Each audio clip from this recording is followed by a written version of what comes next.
अमरावती लोकसभा मतदारसंघासाठी 4 जून रोजी सकाळी 8 वाजताच्या सुमारास मतमोजणीला सुरुवात होणार आहे।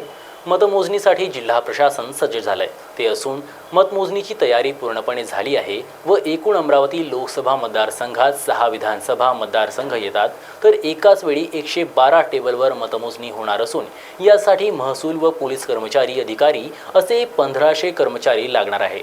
अमरावतीमध्ये भाजप उमेदवार नवनीत राणा व महाविकास आघाडीचे उमेदवार बळवंत वानखेडे यांच्यात दुहेरी लढत झाली आहे तर साधारणतः 25 मिनिट एका फेरीला मतमोजणीसाठी लागणार असून सायंकाळी 6 वाजेपर्यंत अंतिम निकाल अपेक्षित आहे अशी माहिती जिल्हाधिकारी तथा निवडणूक निर्णय अधिकारी यांनी दिली। अमरावती जिल्ह्यात 4 तारखेला 4 जूनला लोकशाही भवनमध्ये काउंटिंग सुरू होणार आहे 8 वाजता। त्याच्यासाठी प्रशासनातर्फे पूर्ण तयारी करण्यात आलेली आहे। लोकशाही भवनमध्ये प्रत्येक एसीमध्ये 18 टेबलची व्यवस्था करण्यात आलेली आहे। आपल्या अमरावती पीसीमध्ये 6 एसी आहे आणि ह्याप्रमाणे काउंटिंग होणार आहे। या व्यतिरिक्त ETPPS आणि पोस्टल बॅलेट पकडून 10 टेबलची सुद्धा व्यवस्था करण्यात आलेली आहे ज्याच्यावर पोस्टल बॅलेट आणि ETPPSची काउंटिंग होणार आहे। प्रत्येक फेरीला जवळपास 25 ते 30 मिनिट लागतात आणि अमरावती जिल्ह्यात कॅन्डिडेट्सची संख्या जास्त असल्यामुळे 37 कॅन्डिडेट्स आहे आणि नोटा पकडून 38 संख्या राहणार आहे, म्हणून इथे काउंटिंगमध्ये वेळ जास्त लागू शकतो।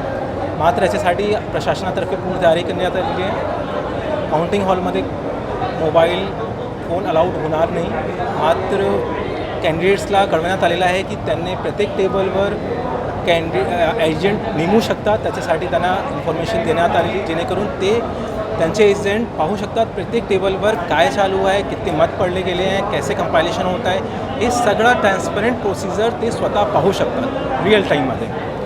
आणि काउंटिंग हॉलचे बाहेर पोलीसमार्फत सगळी तयारी करण्यात आलेली आहे। 3 कॉर्डन इथे सिक्युरिटी सिस्टम राहणार आहे आणि त्या दिवशी 144 आदेशसुद्धा निर्गमित करण्यात आलेला आहे आणि वाहतूकसाठी सुद्धा व्यवस्था करण्यात आलेली आहे। आता सर्व लोकांना आव्हान आहे की आचारसंहिताच्या आणि जे काउंटिंगचे जे प्रोसिजर आहे त्याचं पालन करावे जेणेकरून काउंटिंग त्या दिवशी सुरळीत पार पाडेल। धन्यवाद।